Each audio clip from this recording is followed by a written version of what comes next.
चलिए करमवीर आजाद साहब, एक तरफ इंडिया गठबंधन है तो दूसरी तरफ भारतीय जनता पार्टी और उसकी अगुवाई में एनडीए गठबंधन है।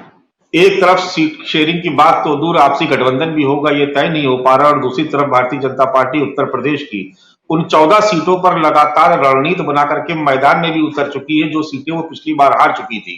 यानी जो जीती सीटें थी उसको वो कॉन्फिडेंट है कि हम जीत जाएंगे। जो हार चुकी है उनको लेकर के मंथन शुरू हो गया। ये जो डिफरेंस है तैयारियों का, आपको लगता है नहीं कि ये घातक साबित हो सकता है उत्तर प्रदेश के परिप्रेक्ष्य में, खासतौर से तब जब 2014 के बाद से बीजेपी लगातार अजीब स्थिति में बनी हुई उत्तर प्रदेश में? मानस भाई देखिए, अभी हमारे एसएन सिंह भाई साहब जो है एक बात कह रहे थे गठबंधन।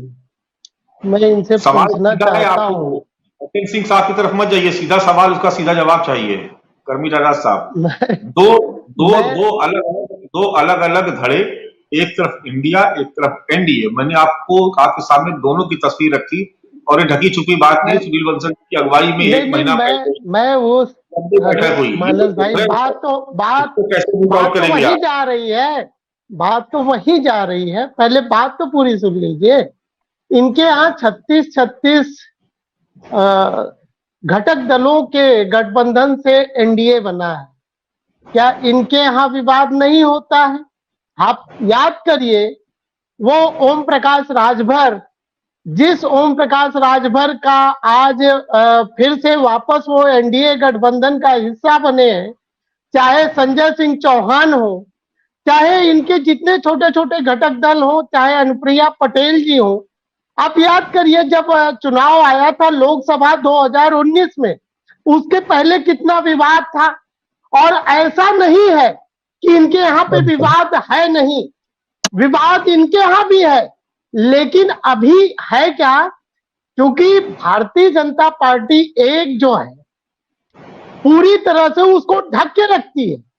और इंडिया गठबंधन की बात है, आज समाजवादी पार्टी और चाहे कांग्रेस हो, चाहे आरएलडी हो, चाहे 26 घटक दल में से कोई भी घटक दल हो, यहाँ पे लोकतांत्रिक तरीके से इनको बोलने की आजादी, सारे दल एक दूसरे के लिए बोल रहे हैं।